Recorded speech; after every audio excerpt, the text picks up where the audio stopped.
Macmillan Audio presents Reykjavík, a crime story by Ragnar Jónasson and Katrín Jakobsdóttir. Narrated for you by Bert Seymour and Tamaryn Payne.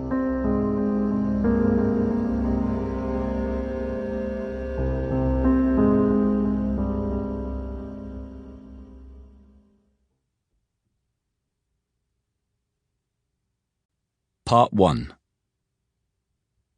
1956. 6th of August. The grey hat flew out to sea. Christian had stepped out of the wheelhouse to admire the view over Flaxafloy Bay and watch the island approaching, low and green against the backdrop of the mountains. When the squall hit the little fishing smack, he had reacted fast, but not fast enough, grabbing for his hat only to snatch at thin air.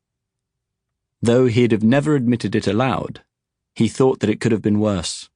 The hat, a Christmas present from his fiancée, hadn't really suited him. Now he would have an excuse to buy a new one. It meant he would be bareheaded for his visit to the little island of Videy, just off the coast near Reykjavík.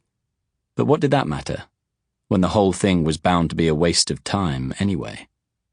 Still only in his 20s, Christian wasn't usually entrusted with anything important, but he was on duty this August bank holiday weekend as his superior officer was away. It felt as if the brief Icelandic summer was already over that August morning on the boat, with no shelter from the wind and the sun hidden by cloud. As there was no regular ferry service to the island, Christian had had to improvise and do a deal with an old fisherman he knew. "Almost there, Christian," the captain called from the wheelhouse, his voice hoarse. Christian nodded, though there was no one to see, and did up another button on his overcoat to keep out the cold. If nothing else, at least the trip made for a change of scene, he thought, trying to look on the bright side. A woman, probably in her early 30s, was standing by the jetty to meet him. Christian had asked his fisherman friend to come back for him in an hour and a half. By the time he got back to town, the whole morning would have been spent on this visit.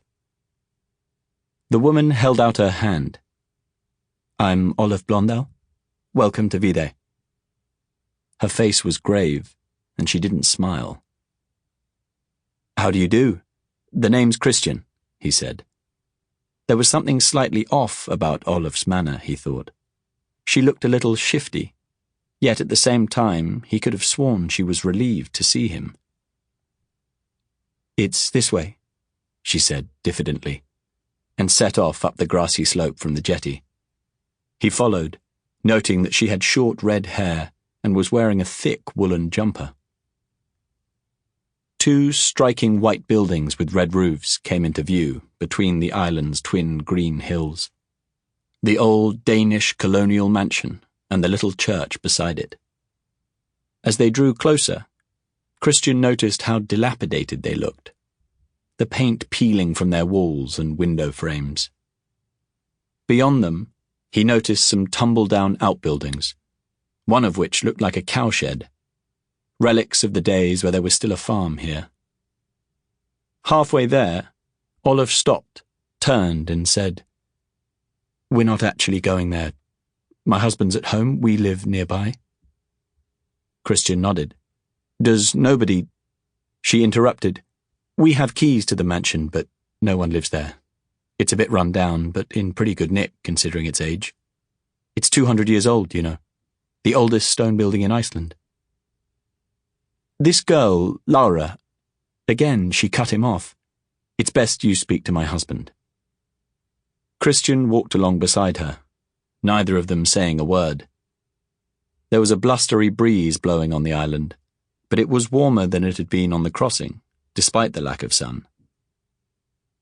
After they had been walking for a couple of minutes, he asked, "Excuse me, but you said you live here, you and your husband?" "We moved here in the spring to a house that belongs to my family. We spent—" Sample complete. Ready to continue?